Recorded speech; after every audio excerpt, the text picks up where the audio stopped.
မိုးပြသောကောင်းကင်နာမည်လေးသာတိုင်းမှာချစ်သူရဲ့နာမည်မျက်နှာတွေ့တဲ့မြင်ရောင်လား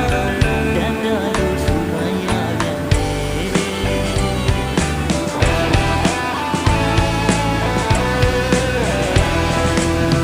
လူကြီးနာဘဝတိုင်းမရနိုင်ညီတဲ့အချင်းမျိုးရှာမယ်မင်းဘဝ